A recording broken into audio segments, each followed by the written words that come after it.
guys, welcome to our channel.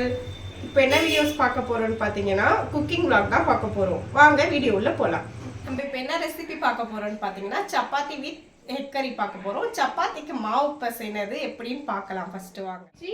Atta மாவு சப்பாத்தி மாவு இருக்கு. கரெக்ட்டா இதுல வந்து 1/2 kg இருக்கு பாருங்க. இதுல நமக்கு தேவையான அளவு சால்ட் போட்டுக்கலாம். நமக்கு தேவையான அளவு சால்ட் 1 glass of water. தேவைப்படுச்சுன்னா தனியா எக்ஸ்ட்ராவா வாட்டர் ஊத்திக்கோங்க. ஃபர்ஸ்ட் 1 glass of water ஊத்திட்டு தண்ணி வந்து இப்போ 1 glass வந்து நீங்க வந்து கொஞ்சம் கொஞ்சமா தெளிக்க வேண்டாம். ஃபுல்லா இப்படி ஒரு 1/2 glass of தண்ணி வந்து ஊத்திடுங்க. ஊத்திட்டு இப்போ என்ன பண்றீங்கன்னா ஃபோக்கஸ் பண்ணு. தண்ணி வந்து கையில படாம இப்படி பசைங்க. மாவை மட்டும் கொஞ்சம் இது பண்ணி விடுங்க. அப்பதான் உங்களுக்கு கையில இப்போ ஒட்டுச்சு பார்த்தீங்களா, அந்த மாதிரி ஒட்டாது. மாவை வந்து ஃபுல்லா இப்படி பண்ணி விடுங்க. ஏன்னா உங்களுக்கு கையிலயும் ஒட்டாது. அது அந்த டைம்ல வந்து உங்களுக்கு சாஃப்டா வரும். இப்போ வந்து உங்களுக்கு தண்ணி தேவைப்படுச்சுன்னா ஊத்திக்கலாம். இப்போ தண்ணி வேணும் இதுக்கு, அதனால நான் ஊத்திக்கிறேன். தெளிக்காதீங்க, இப்படி ஊத்திக்கோங்க.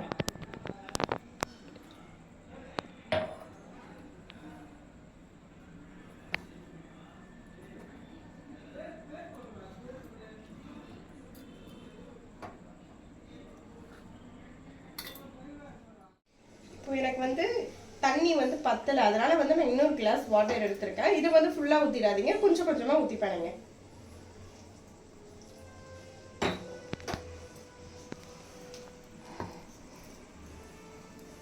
நல்லா அழுத்தம் கொடுத்து படைங்க. அப்பதான் சப்பாத்தி வந்து சாஃப்டா வரும். மாவு வந்து இந்த அளவுக்கு உங்களுக்கு ஃபர்ஸ்ட் நீங்க தண்ணி ஊத்தி பசைஞ்சீங்களா, இந்த அளவுக்கு வரணும். இந்த மாதிரி சாஃப்டா இருக்கணும். இப்போ வந்து நீங்க என்ன பண்ணணும் அப்படின்னா, இந்த மாவு பிசைஞ்சிட்டீங்க. அப்புறம் வந்து இன்னொன்னு சொல்ல மறந்துட்டேன். தண்ணி வந்து 1/2 kg மாவுக்கு இந்த 1 glass ஃபுல்லா வரும். இதுல வந்து 1/4 tumbler தான் உங்களுக்கு நான் எக்ஸ்ட்ராவா ஊத்திருக்கேன். ஏன்னா இது வந்து எல்லாரும் செய்வாங்க, அளவு தெரியாம சில பேர் இருப்பாங்கல்ல, அவங்களுக்காக சொல்றேன். ஓகேங்களா? இப்போ இந்த டைம்ல நீங்க என்ன பண்ணணும்னா, சப்பாத்தி பனைஞ்சிட்டு ஆயில், நீங்கள் வீட்டில் என்ன ஆயில் யூஸ் பண்ணுறீங்களோ அந்த ஆயில் எடுத்துக்கலாம். சமையல் எண்ணெய் தான், ரீஃபண்ட் ஆயில், சன்ஃப்ளவர் எது வேணாலும் நீங்கள் எடுத்துக்கலாம். அது உங்கள் விருப்பம், உங்கள் சாய்ஸ். ஆயில் வந்து நீங்கள் ஒரு 3 tablespoon அளவுக்கு ஊற்றிக்கோங்க. ஒரு 3 tablespoon அளவுக்கு, எனக்கு அளவு தெரியும் அதனால நான் அப்படியே ஊற்றிட்டேன். நீங்கள் அளவு வேணுன்னா அப்படி எடுத்து ஊற்றிக்கோங்க. ஊற்றிட்டு நல்லா ப்ரெஷர் கொடுத்து இப்படி பண்ணுங்க. அது வந்து நல்லா கொஞ்சம் பபிள் விடும். அந்த அளவுக்கு நல்லா ப்ரெஷர் கொடுத்து நல்லா அப்படி பண்ணுங்க. நம்ம எண்ணெய் ஊற்றி பிசைஞ்சோம் இல்லையா, எண்ணெய் ஊற்றி பிசைஞ்சிட்டு இப்போ எப்படி இருக்குன்னு பாருங்க. நல்லா உங்களுக்கு சாஃப்டாக இருக்கும். மாவு ஹார்டாகவே இருக்காது. உங்களுக்கு அப்படியே இப்படி தொட்டிங்கன்னா அப்படி உள்ளே போகும், அந்த அளவுக்கு இருக்கும். இப்போ வந்து நான் சொன்ன ட்ரிக்ஸ் சொன்னேன்ல, தண்ணி ஊற்றிட்டு நம்ம கை வந்து தண்ணியில் படாத அளவுக்கு நம்ம இப்போ இந்த அளவுக்கு சாஃப்டாக இருக்கணும். இப்போ இது பனைஞ்சதுக்கு அப்புறமா என்ன பண்ணுறீங்கன்னா, என்ன பண்ணணும்னா இதை ரோல் பண்ணிவிட்டு ஒரு 2 ப்ரெஷர் இப்படி கொடுத்தீங்கன்னா உங்களுக்கு இன்னும் சாஃப்டாக வரும்.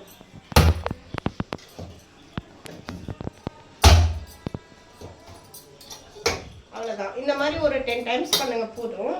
இதை முடிச்சுட்டு ஒரு 20 minutes இது வந்து கொஞ்சம் நல்லா ஊறட்டும். ஏன்னா அப்போ தான் இன்னும் உங்களுக்கு சாஃப்டாக வரும், டேஸ்ட்டாகவும் இருக்கும். அதே டைமில் இது வந்து ஊறட்டும். நம்ம வந்து இதை வந்து வச்சிடலாம். நெக்ஸ்ட் வந்து நம்ம எக் கறி எப்படி பண்ணுறதுன்னு பார்க்கலாம். இப்போ எக் கறி செய்கிறதுக்கு தேவையான பொருட்கள் என்னென்னு பார்த்துடலாம் வாங்க. இப்போது ஆனியன் வந்து ஒரு 5 குட்டி குட்டியாக இருந்தால் ஒரு 4 எடுத்துக்கோங்க. இல்லைனா பெருசாக இருந்துச்சுன்னா 2 எடுத்துக்கோங்க. டொமேட்டோ வந்து பெருசாக இருந்ததுனால நாங்கள் ஒரு 3 எடுத்துருக்கோம். கருவேப்பிலை எடுத்துக்கோங்க. அப்புறம் பூண்டு வந்து அரைக்காதீங்க, தட்டி எடுத்துக்கோங்க. அப்புறம் கொத்தமல்லி எடுத்துக்கோங்க. இதுதான் தேவையான பொருட்கள். தாளிப்புக்கு என்னென்னா கடுகு, அதை நான் வந்து செய்யும் போது உங்களுக்கு சொல்கிறேன். இப்போ கேஸ் வந்து ஆன் பண்ணிக்கோங்க. இப்போ வந்து கடாய் வந்து நல்லா சூடாகட்டும். இப்போ கடாய் நல்லா சூடாயிடுச்சு. இப்போ இந்த டைமில் வந்து ஆயில் வந்து ஊற்றிக்கோங்க. ஒரு 2லேருந்து 3 டேபிள் ஸ்பூன் வந்து ஒரு ஆயில் சேர்க்குறேன். எக்ஸ்ட்ரா வேணா சேர்த்துக்கோங்க.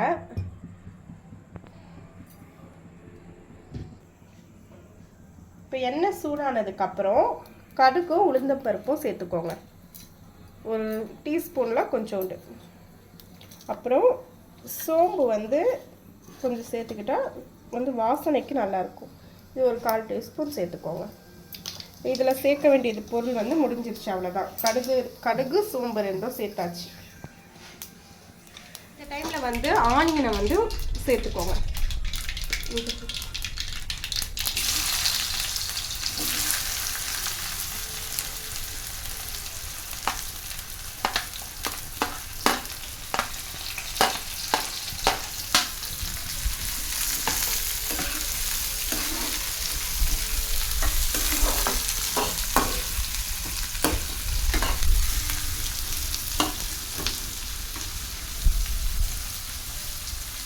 இப்போ ஆனியன் வந்து நல்லா வதங்கட்டும். வதங்கினதுக்கப்புறமா நம்ம சேர்க்க வேண்டிய விஷயத்துங்களை சேர்க்கலாம். இப்படி ஒரு இது பண்ணிவிட்டு டர்மரிக்கு மஞ்சள் தூள் ஆட் பண்ணிக்கோங்க. மஞ்சள் தூள் வந்து ஒரு 1/4 டேபிள் ஸ்பூன் அளவுக்கு ஆட் பண்ணிக்கோங்க.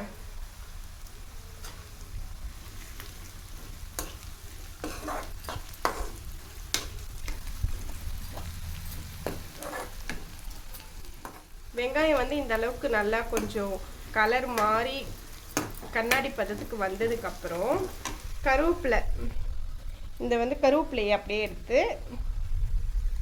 இப்படி போட்டு ஆட் பண்ணிக்கோங்க.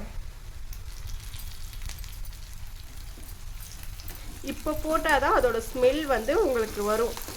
ஃபஸ்ட்டே போட்டுட்டிங்கன்னா உங்களுக்கு அது கருகி போயிடும். இப்போ போட்டால் தான் உங்களுக்கு அதோட எசன்ஸ் வந்து ஆட் ஆகும். இதை போட்டுட்டு உடனே வந்து பூண்டு வந்து தட்டி வச்சுருக்கோம்ல, அதை வந்து ஆட் பண்ணிக்கோங்க. இதில் போட்டு ஆட் பண்ணிவிட்டு கொஞ்சம் அப்படியே கிளறி விடுங்க. அது கொஞ்சம் பூண்டோட ஸ்மெல் போய் வரணும், அது வரைக்கும் வெயிட் பண்ணுங்கள். இப்போ கருவேப்பிலை, பூண்டு, ஆனியன் எல்லாம் இப்படி வதங்கி இப்படி நல்லா பிரிஞ்சு வரணும். வந்ததுக்கப்புறம் கருவேப்பிலை வந்து வதங்கியும் வதங்காமலும் இருக்கணும். அந்த டைமில் வந்து இப்போ வந்து தக்காளியை வந்து ஆட் பண்ணுங்கள்.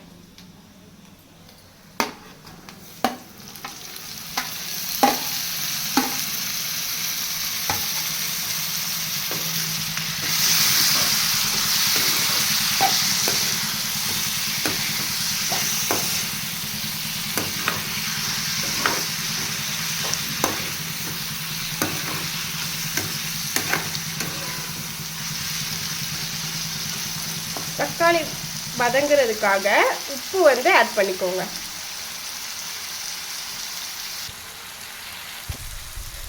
உப்பு வந்து ஆட் பண்ணிக்கோங்க. தேவையான அளவு ஆட் பண்ணிக்கோங்க. எங்களுக்கு தேவையான அளவு நான் ஆட் பண்ணிட்டேன். உப்பு போட்டிங்கன்னா தக்காளி உங்களுக்கு சீக்கிரமாக வதங்கும். தக்காளி வதங்கி நல்லா தக்காளியெல்லாம் நல்லா சுருங்கி போய் வரணும். அந்த பதத்துக்கு வந்தோன்னே பார்க்கலாம். இந்த அளவுக்கு கொஞ்சம் குழஞ்சி வரும், ஆனால் இதை விட நல்லா வதங்கணும். இந்த ஸ்டேஜ் வரப்போ கொஞ்சம் கிளறி விடுங்க. கிளறி விடும்போது இப்படி இப்படி குத்தாதீங்க, இப்படி ப்ரெஸ் பண்ணி விடுங்க. அப்போ வந்து தக்காளி வந்து உங்களுக்கு நல்லா குழஞ்சி வரும். இந்த அளவுக்கு வதங்கினதுக்கப்புறம் மிளகாத்தூள் வந்து சில்லி மிளகாய் தூள், இது வந்து ஒரு டீஸ்பூனில் பாதி அளவுக்கு எடுத்துக்கோங்க. இதை போட்டுக்கோங்க. இது வந்து ஃபுல்லாக வீட்டிலே ஹோம்மேடாக ரெடி பண்ண மசாலா. வெறும் மிளகாய் தூள், கடை மசாலா எதுவுமே கிடையாது. நெக்ஸ்ட்டு வந்து மசாலா தூள், நம்ம வீட்டில் குழம்பு மிளகாய் தூள் அரைப்போம்ல, அதே மாதிரி மசாலா தூள் அரைச்சி வச்சுருப்பீங்க வீட்டில். அதில் வந்து ஒரு 1/4 டீஸ்பூன் எடுத்துக்கோங்க. அதுவும் கொஞ்சோண்டு போட்டுக்கோங்க. நெக்ஸ்ட்டு வந்து இது கொஞ்சம் அப்படியே கொஞ்சம் கிளறி விடுங்க. கருகக்கூடாது. மசாலா ஸ்மெல் போகி வரணும், எண்ணெய்லாம் மேலே வரணும்.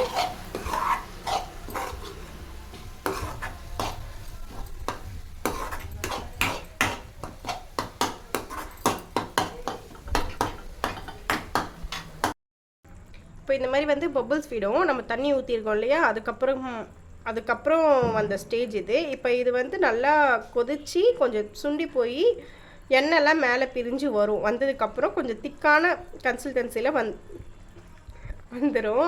வந்ததுக்கப்புறமா நம்ம முட்டை ஊற்றணும். அது வரைக்கும் இது வந்து நம்ம சிம்மில் வச்சிடலாம். இது கொதிக்கட்டும். நம்ம வந்து அதுக்குள்ளேயே வந்து நம்ம சப்பாத்தி வந்து சுடுறதுக்கான ஒர்க்கை பார்க்கலாம். இப்போ மாவு வந்து பிணைஞ்சி உருட்டி வச்சாச்சு. இப்போ நம்ம சுட்டி எடுக்கிறது தான் வேலை. நம்ம அதை பார்க்கலாம் வாங்க. இப்போ சப்பாத்தி வந்து நாங்கள் தேய்ச்சி வச்சிட்டோம். இப்போ வந்து சுட போகிறோம். கல் வந்து சூடாயிட்டிருக்கு. சூடானதுக்கப்புறம் சப்பாத்தி போடுறேன் பாருங்கள். இப்போ நான் போட்டேன், எப்படி வருதுன்னு பாருங்கள்.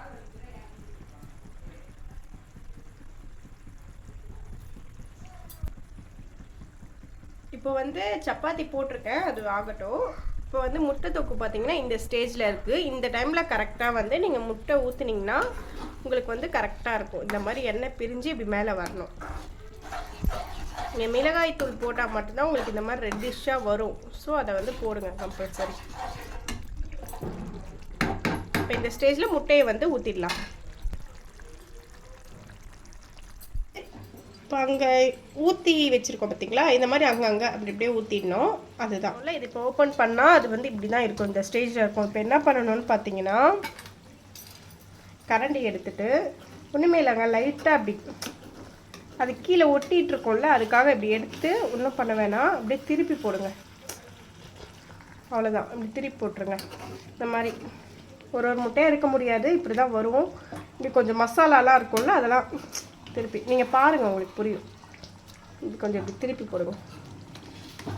அப்படியே இப்படி திருப்பி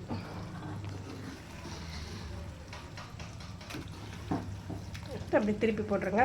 மசாலாஸ்லாம் சைடில் இருக்கும், அதெல்லாம் கொஞ்சம் இப்படி எடுத்து இப்படி மேலே விட்டுருங்க. அவ்வளோதான். போட்டுட்டு கொத்தமல்லி நம்ம கட் பண்ணி வச்சோம் இல்லையா, அதை வந்து நம்ம கொஞ்சம் இப்படி போட்டுக்கோங்க. போட்டுட்டு திரும்பவும் வந்து ஒரு 2 செகண்ட்ஸ் மட்டும் மூடி வைங்க. ஏன்னா முன்னாடி வந்து வேகணும்ல, அதுக்காக தான் 2 செகண்ட்ஸ் மட்டும் மூடி வைங்க. இப்போ வந்து இது வந்து நமக்கு டைம் ஆயிடுச்சு. இப்போ ஓப்பன் பண்ணி பாருங்கள். இந்த ஸ்டேஜில் இருக்கும். இந்த ஸ்டேஜில் இருந்துச்சுன்னா ரெடி ஆயிடுச்சுன்னு அர்த்தம். எண்ணெயும் மேலே வந்துருச்சு, முட்டையும் வெந்திருக்கும். அதே டைமில் கொஞ்சம் தொக்கு கன்சிஸ்டன்சியில் இருக்கும், அதனால் உங்களுக்கு சாப்பிட டேஸ்ட்டாக இருக்கும். ஓகேங்களா? இப்போ வந்து இது வந்து முடிஞ்சிருச்சு, வாங்க சாப்பிடலாம். சப்பாத்தி எப்படி இருக்கு? புரியல. வேற லெவலா? சரி சரி. என்னது? முட்டை தொக்கு வேற லெவலா? Okay okay. வீடியோஸ் பார்த்துருப்பீங்க. உங்களுக்கு பிடிச்சிருந்துச்சுன்னா லைக் பண்ணுங்க, ஷேர் பண்ணுங்க, சப்ஸ்கிரைப் பண்ணிக்கோங்க. எங்களோட வீடியோஸ் வந்து ரெகுலராக வரப்போகுது, அதை பார்த்து என்ஜாய் பண்ணுங்க. எங்களோட வீடியோஸ் வந்து நீங்கள் ரெகுலராக பார்க்கணுன்னு ஆசைப்பட்டீங்கன்னா சப்ஸ்கிரைப் பண்ணிட்டு பெல் பட்டனை ப்ரெஸ் பண்ணிட்டு ஹால்ன்ற ஆப்ஷன் வந்து கிளிக் பண்ணிக்கோங்க. அப்போ தான் எங்களோட வீடியோஸ் வந்து நீங்கள் ரெகுலராக பார்க்க முடியும். நெக்ஸ்ட் வீடியோவில் பார்க்கலாம். பாய்.